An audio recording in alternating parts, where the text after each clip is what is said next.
had been secretly married to my CEO husband for 6 years. Yet he never allowed our son to call him dad. After yet another incident where he missed our son's birthday because of his secretary, I finally brought out the divorce agreement and left with my son, never to return. The usually composed man lost control this time. He barged into my office, frantically asking about my whereabouts. But this time, both Tom and I wouldn't look back. Chapter 1. Manager Chan. I will be going overseas for further studies next month. This is my resignation letter. The manager looked at me in surprise. Why so suddenly? I took out the explanation I had already prepared. My child's father is in Australia. I plan to bring my child there for a family reunion. The manager nodded. That's understandable. It must be hard raising a child on your own here. We all thought you were a single mother. I smiled. I wasn't before, but I soon would be. As I stepped outside, I ran into Andrew and Rose,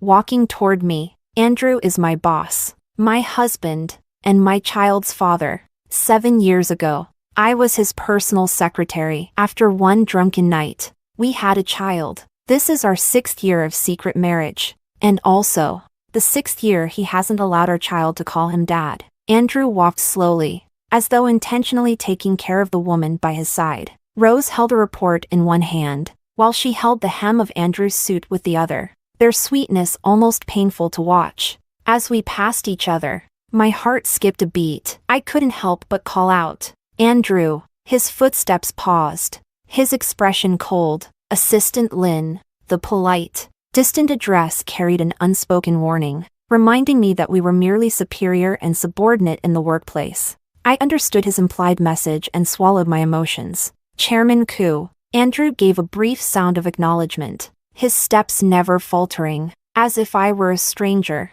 I smiled bitterly, swallowing the resignation message I had intended to say. Anyway, he wouldn't care. The phone screen lit up, and it was a message from my son, sent via his smartwatch. "Mom, will Dad come back to celebrate my birthday?" I froze for a moment and instinctively turned around. I saw Andrew bending down, speaking to Rose. As someone passed by, he instinctively shielded Rose in his arms, his eyes filled with unmasked tenderness, suppressing the bitterness in my heart. I still sent Andrew a message. "It's our son's birthday today. Will you be free tonight?" Across the hallway, I saw Andrew pick up his phone, glance at it for less than 3 seconds, and then put it down without a single change in his expression, watching the chat remain unanswered. I couldn't help but smile bitterly. Oriana Lin. When will you wake up? You should have known it was a heart that couldn't be warmed. So why bother expecting anything? I slipped the phone back into my pocket, took a deep breath, and left. Andrew, soon, you'll be free. After leaving the office, I went directly to pick up my son from kindergarten. When he saw me, his first words were, "Mom, today is my birthday." His second sentence was, "Mom, will Dad celebrate with me?" On the busy street, my eyes instantly welled up. "Your dad."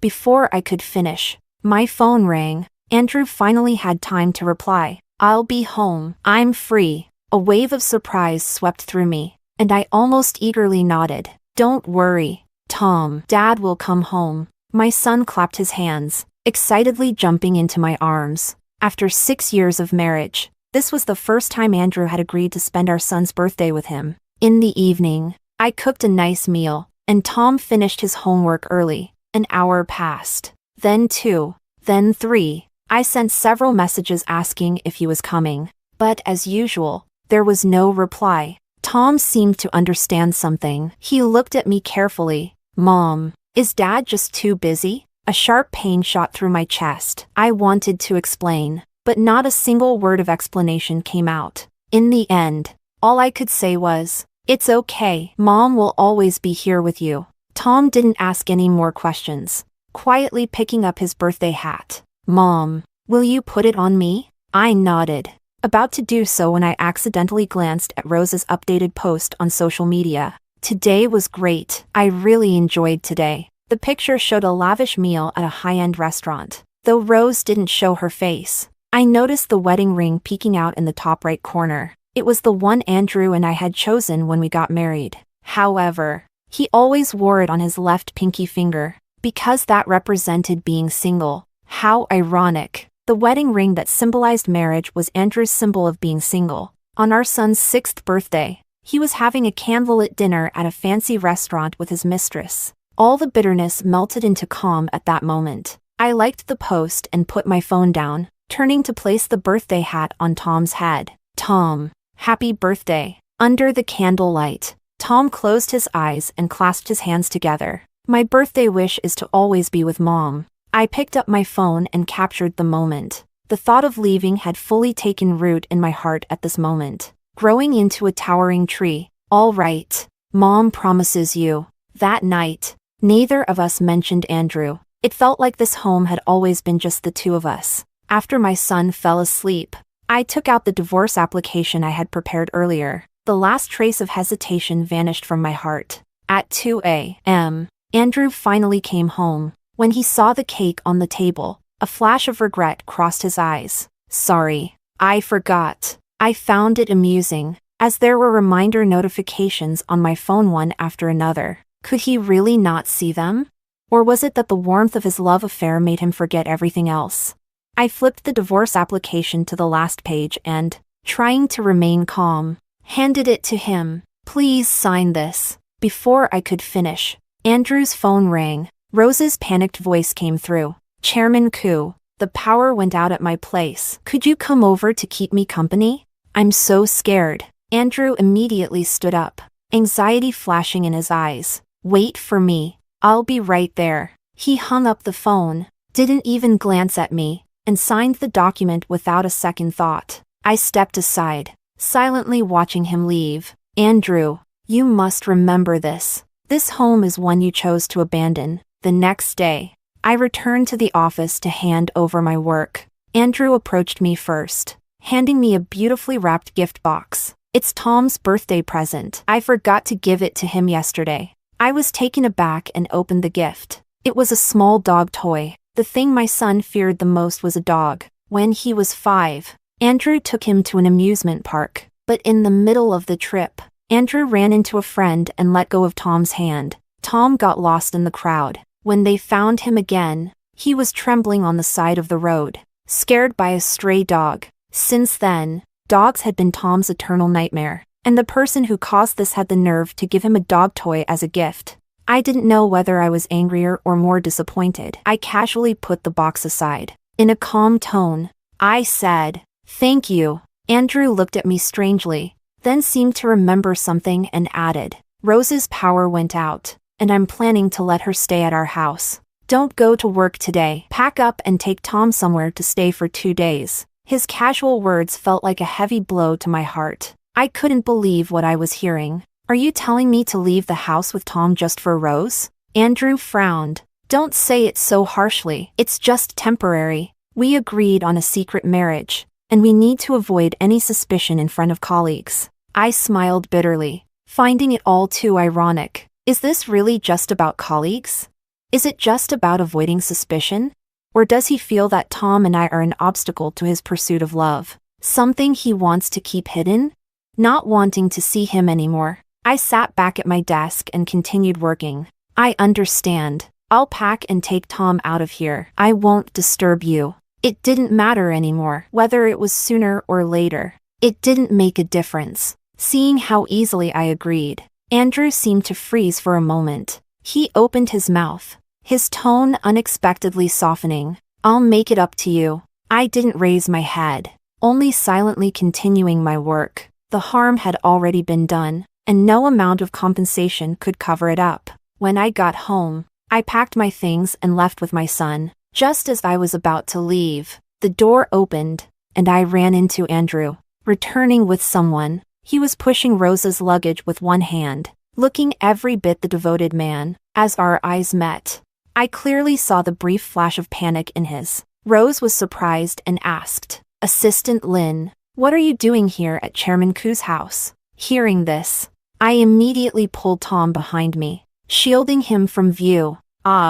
They're my relatives. They're temporarily staying here. I barely started to explain, but Andrew interrupted me, his grip on the luggage tightening. It wasn't the first time this had happened, but every time I heard it, My heart was pierced. Before I could speak, Tom spoke up first. "Hello, Uncle." I turned around in disbelief and saw my son's reddened eyes. "Mom, let's go." All the words caught in my throat at that moment. I forced a smile and whispered, "Okay." As we passed by, Andrew grabbed my arm. He looked at me in disbelief. "Tom, what did he call me?" I smiled bitterly, finding it all too ironic. "Isn't this what you've always wanted, Chairman Koo?" For 6 years, Andrew had not only kept our marriage a secret, he had never once let our son call him Dad. The only difference now was, before, he forced our son to call him Uncle. Now, our son was the one who wanted to distance himself from him. Lowering my eyes, I tried to pull his hand off, but I couldn't move it. Andrew looked at me, his expression complicated. "Wait for me a few days. I'll explain to Tom." I reminded him, "Rose is waiting for you. Let go." Andrew seemed to finally realize, reluctantly releasing his grip. I sneered and grabbed Tom's hand, preparing to leave, but Andrew suddenly called out to us, "Wait." He ran back to the car and handed me a box of cake. "Tom, happy birthday." Rose spoke at the perfect moment. "This was the cake Chairman Koo bought for me, but it happens to be your son's birthday. Assistant Lin, I hope you don't mind." The cake in my hand suddenly felt as though it weighed 1,000 pounds. I was about to refuse, but then I saw the surprise in Tom's eyes. My heart softened, and I hesitated. Tom didn't understand the adult conflict, his eyes full of expectation as he looked at Andrew. "Can you eat it with me?" Andrew hesitated for a moment before agreeing. Tom ran into the living room, cheering, urging me to open the cake. I patted his head and quickly cut the cake, but as soon as I tasted it, the smile on my face completely froze. "Spit it out! You can't eat this!" I almost panicked as I snatched the cake from my son's hands, my expression frantic. Andrew's face darkened immediately. "Oriana, are you crazy?" I lifted my head. My eyes reddened. "Tom is allergic to mangoes. Didn't you know?" His face immediately filled with panic. "I'm sorry. I didn't know." Another apology. Since Tom was born, I had heard this word countless times. Tom finally realized what was happening and stared at Andrew, his eyes void of expectation. "It's okay. They didn't know. It's normal." With those words, Tom buried his face in my chest and refused to look at Andrew again. Without hesitation, I stood up and walked out, holding Tom. Tom seemed to sense what was coming. Waving his small hand, he said to his father, "Goodbye, Uncle." Hearing Uncle again, I could still feel Andrew's apologetic, panicked gaze as we walked out of the villa. But this time, both Tom and I felt no more disturbance. Leaving the house, I went straight to the office and quickly packed up my things. I had planned to say a proper goodbye, but now, it didn't seem necessary. I placed the signed divorce agreement on the table, letting out a long sigh. Taking my luggage, I left for the airport with Tom. Before getting on the plane, I asked Tom, "Will you be angry that Mom is taking you away?" Tom shook his head and pressed his face against mine. "I only want Mom." Tears finally broke free, and all the pain turned into relief in that moment. I pulled out my phone and blocked all of Andrew's contacts. "Andrew, we will never see each other again." The next day, Andrew arrived at the office on time. After everything that happened yesterday, he had been restless all night. He opened his email, and one approved message popped up. Resignation application? Chapter 2. Looking at the large words on the email, Andrew suddenly had a bad premonition. Just as he was about to open it, Rose walked in, swaying gracefully. "Mr. Koo, here's the report from last time." Rose placed the file on the table and, as if familiar with the routine, walked over to Andrew's side, resting a hand on his shoulder. In the past, this had been their unspoken flirtation, but now, Andrew suddenly felt uncomfortable. Sitting up straight, Andrew opened the file. After reading just one page, his brows furrowed. The entire page was a mess. Apart from the format, nothing was right. Even the department name was misspelled.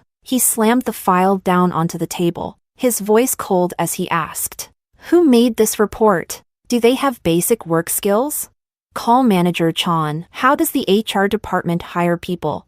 Rose's face immediately turned pale. Mr. Koo, I made this. All of Andrew's anger fizzled out in an instant. He glanced at Rose, who seemed taken aback for the first time. He felt a sense of helplessness in his heart. Rose looked up at him, her eyes red, and her voice weak. Mr. Koo, do you think I'm stupid?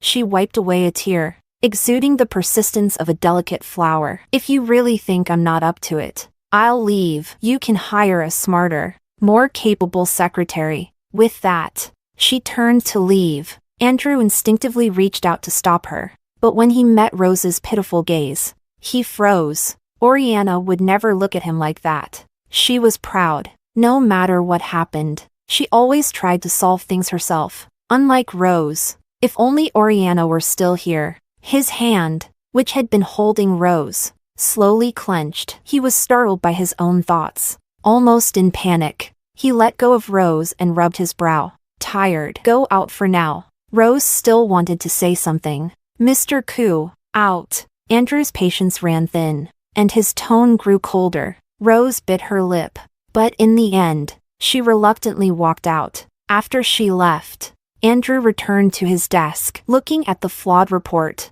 countless images flashed through his mind. 7 years ago, I was a fresh newbie, no work experience, no outstanding academic background. I didn't stand out among many excellent candidates, but I was the only one who made it through the internship period. At that time, I had drive. I was willing to work hard. If I didn't know how to make a report, I would stubbornly ask the senior employees for help.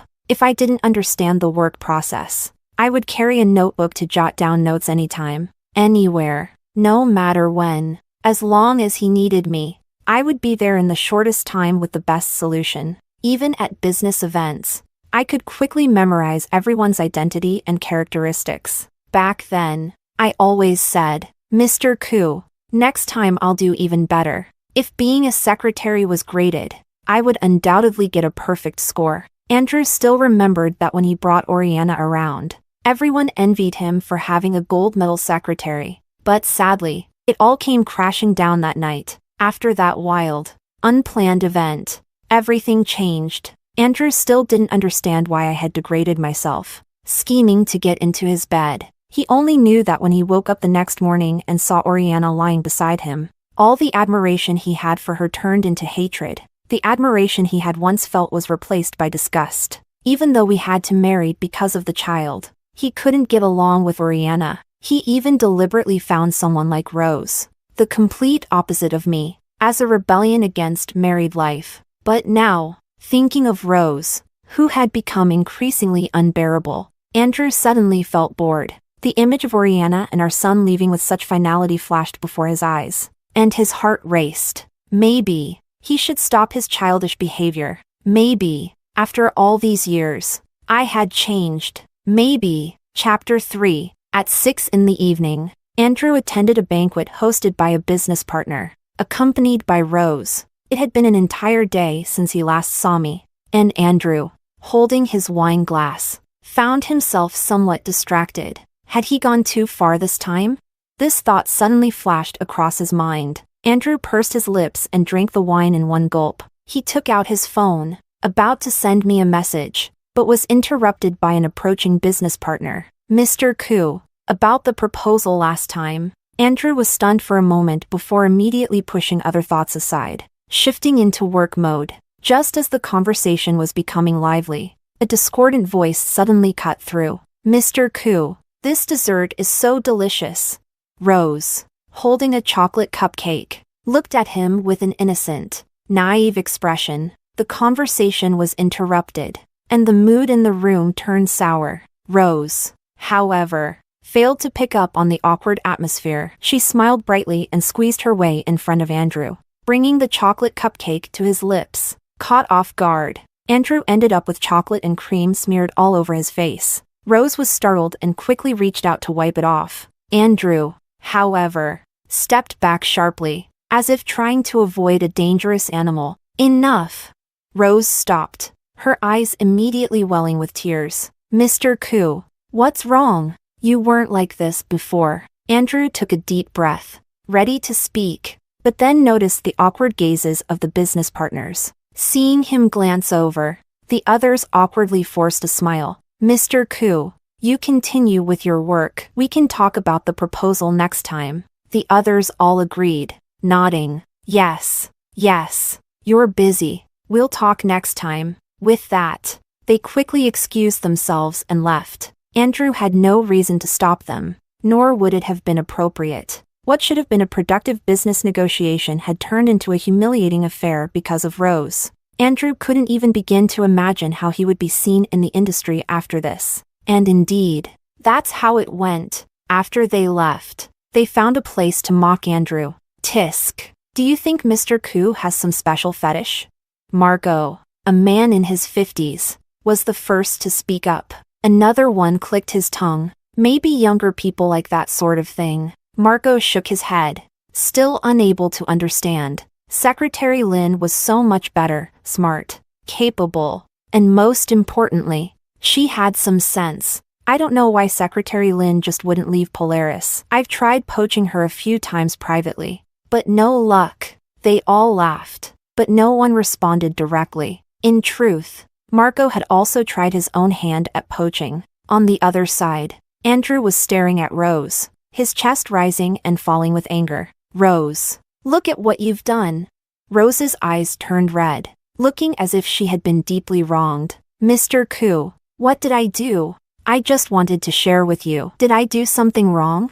She grew more upset as she spoke, even starting to sob. The others were drawn by the commotion, casting curious and odd looks in their direction. Andrew, unable to do anything, bit his teeth and suppressed his fury. He couldn't express his anger in front of everyone, so he forced himself to swallow it. You're not at fault. It's my fault, he muttered. Andrew closed his eyes, gripping the wine glass so tightly it felt like it would break in his hand. Rose blinked, thinking that he wasn't angry anymore. She quickly wiped away her tears and, excited, rushed into his embrace. Mr. Koo, you're so kind. Andrew's gaze became distant. In his heart, he regretted countless times that, in his attempt to rebel, he had chosen such a foolish woman like Rose. Chapter 4. Worried that Rose might continue causing trouble due to her lack of awareness, Andrew refrained from joining any more conversations with others. Occasionally,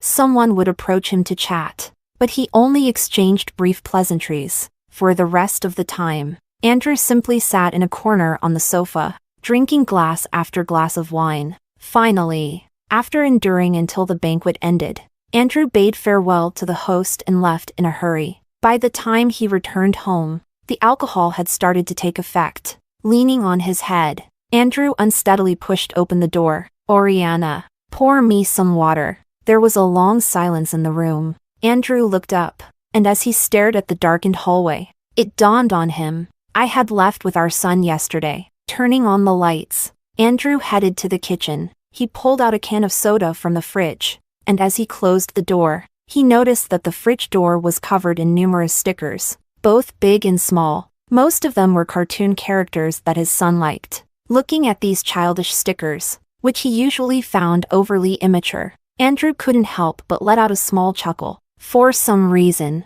the image of Tom sneaking into the study flashed across his mind. He had a children's book in his hands and, with careful steps, walked up to Andrew, asking, Dad, can you read with me? And what did Andrew say? He paused, his hand still holding the drink, his gaze turning distant. He had said, I'm busy, I don't have time. Suddenly, a wave of inexplicable frustration surged within him. He took out his phone and, despite himself, sent me a message. Send me your address. I'll come to pick you and Tom up tomorrow. After typing the message, he felt it wasn't quite right and revised his tone. Where are you and Tom staying these days? I'll come pick you both up tomorrow. Taking a deep breath, Andrew clicked send, but the very next moment, a glaring symbol appeared on his screen. You are not yet friends with this person. Please send a friend request, and once it's approved, you can start chatting. Damn!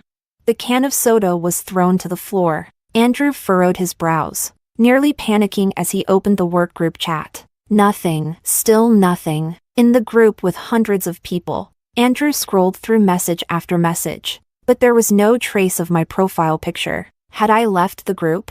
No, that couldn't be. Oriana hadn't quit her job, so there was no way she'd leave the work group. Andrew chuckled, but it was forced. Hollow. Thinking of the resignation letter that he hadn't opened earlier that morning, the unease in his chest refused to subside. He hesitated for just a second before dialing the HR manager's number. Hello? On the other end of the line, there was a lot of background noise, as if a family was watching television. Through the speaker, Andrew could even hear a child's voice in the distance. Daddy, the cartoon is about to start. Manager Chan cleared his throat and, seemingly having found a quieter spot, continued. Hello, Mr. Koo? Is there something I can assist you with? The deep voice of the man startled Andrew, who had been lost in thought. No, nothing. I just wanted to ask you, why couldn't I find Oriana in the workgroup chat? Manager Chan paused for a second before quickly answering. Assistant Lin resigned. When did this happen? Andrew nearly stumbled, his legs growing weak. Manager Chan quickly explained. Early the day before yesterday, Oriana submitted her resignation letter. She said her husband was stationed in Australia, and she wanted to go reunite with her family and further her studies. Assistant Lin was firm in her decision, so I reported it through the proper channels and got approval. Didn't you know, Mr. Koo? As Andrew listened, his grip on the phone tightened, and he almost couldn't suppress a bitter laugh. How could he not know that Oriana had a husband working in Australia? Just as he was about to lose his temper, the sound of a child's voice suddenly came through the phone. Daddy, why aren't you watching TV with me? Manager Chan's comforting voice followed. Almost done, sweetheart. Wait for Daddy to finish this call, okay?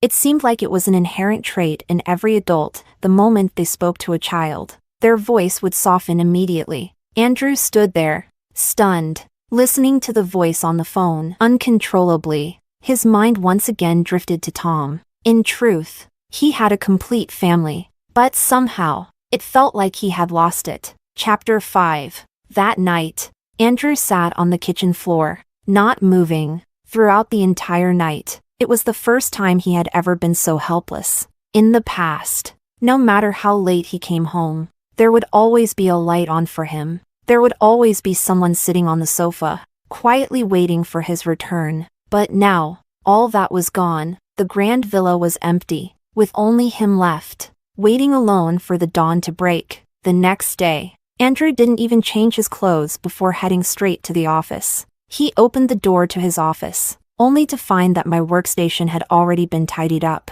It was so neat, it was almost glaring. On the desk, a thin file lay quietly. It looked like Pandora's box, just waiting for someone to open it. His hands trembling, he opened it, and a line of bold letters caught his eye. The couple's relationship has broken down due to personality differences, and reconciliation is no longer possible. After mutual consultation, both parties have agreed to divorce and reached the following agreement. Male, Andrew. Female, Oriana. So, you really do intend to leave me? Andrew chuckled, though his eyes betrayed him, turning red when it wasn't appropriate. He had thought about leaving many times, but he never imagined that the person who would make that decision first would be me. He never imagined that, without realizing it, the person who couldn't live without the other was actually him. Grabbing the divorce agreement, Andrew made a decisive turn and walked away. He was going to Australia. He was going to find me. He was going to get answers. After all, it was me who had initiated everything. Why should I leave without a single word? The more he thought about it, the faster Andrew's steps became. He walked out with a stern expression, but as he turned the corner, he accidentally bumped into a woman who was all perfume. Mr. Koo? Hey, where are you going? You didn't even send me home last night. I had to stay at a hotel for the night. I'm upset about that. Rose stood in front of Andrew, pouting and acting coy. Leave. Andrew wasn't in the mood to entertain the fake, delicate woman. He coldly responded. Rose was taken aback, then stomped her foot. Mr. Koo, what are you saying? If you keep this up, I'll get angry. Leave. Andrew repeated himself, his eyes as cold as ice. as though they could freeze her in place. Rose opened her mouth to say something else, but Andrew simply pushed her aside and walked past. As he walked, his phone rang. "Hello? Help me check Oriana's current address. And also, book me a flight to Australia for today." Chapter 6. Australia. Today was Tom's first day of school. I woke up early to get his backpack ready. Although we had only been in Australia for 2 days, I had actually been planning this for a long time. Half a year ago, I reached out to a friend who was working in Australia. I asked him to help me find a suitable house and school in Australia, preparing for the divorce. At first, I didn't plan to come this early, but I was just used to being well prepared in advance. Looking back, I was glad I had that habit, or I would have been completely clueless. And I also had to thank Andrew for still having some conscience left after our marriage. He had never been stingy with money. After watching Tom get on the school bus, I adjusted my coat and turned back toward home. But suddenly, a familiar voice rang out. "Oriana." I stiffly turned around, and sure enough, it was Andrew. He looked much more haggard than before, his clothes wrinkled, and his chin covered with stubble. Yet despite all that, he was still handsome. That was how I was once captivated. No one knew that I applied for the job at the company because of Andrew. He was my senior, 3 years older than me. A fleeting glance at the welcome party made me completely lose my heart. I didn't come from a prestigious family, nor did I have striking looks. The only thing I had was diligence and intelligence. So, during my 4 years of university, I studied and worked tirelessly, taking exams and internships. Only then did I get the opportunity to interview at North Star, and only then did I have the right to stand proudly before Andrew and tell him my name. It took me 5 years to get close to Andrew, but in one night, all my hard work was thrown away. I forced a smile, trying to maintain the dignity of an adult. I opened the door, but I didn't turn around. "Come in and sit." Andrew's eyes lit up, and he quickly followed my footsteps. 2 sugars, no milk. I poured him a cup of coffee and set it in front of him. Sitting down on another sofa, Andrew's voice was a little hoarse. "You still remember?" I smiled faintly, not responding. "Since you came to find me, you must have seen the divorce agreement, right? I don't want half of your assets. I just want custody of Tom." Andrew paused, then raised his head to look at me. "Oriana, I don't agree to the divorce." I nodded without saying anything, already anticipating this. "It's fine, I can wait. I'll even agree to separate for 3 years. Andrew slammed his cup down on the table with a heavy thud, the sound of it hitting the surface echoing in the room. "Oriana, do you really want to leave me that much? Don't forget, 6 years ago, it was you who climbed into my bed first." My heart throbbed with a dull pain. I looked at him in disbelief, finally understanding everything. "Heh, Andrew, so this is how you felt all these years. No wonder after waking up that morning, your attitude changed. Originally, I thought you didn't appreciate what you had once you got it, but now I see. You've always thought this way." There was disappointment, but more than that, a sense of relief. I lowered my eyes, fiddling with the coffee cup in my hands, my voice soft. "Andrew, have you ever thought that I might be the victim here?" Andrew stared at me, stunned. "What?" I remembered that night. That night, Andrew was drunk, and I helped him to the reserved suite. After briefly helping him wash up, I placed a glass of warm water on the bedside table and prepared to leave. But suddenly, Andrew grabbed my hand and roughly pulled me onto the bed. That night, I struggled, screamed, but it was all in vain. I had secretly admired Andrew for 4 years, but I never imagined that one day, this would be how it would begin. After it was over, I spent the entire night convincing myself, "It's fine, it's okay. You liked him, didn't you?" But I never expected that Andrew didn't remember a thing. Well, that's fine. I could keep convincing myself that it wasn't hurtful. I closed my eyes, and when I opened them again, only calm remained. Let the past be the past. "Andrew, please stop interfering with my life, all right?" Andrew opened his mouth, his thoughts a jumbled mess. "What did you mean by that just now?" "It's nothing. I have things to do. Please leave." Andrew left. Before he left, he said only one thing: "I don't agree to the divorce when I've thought things through.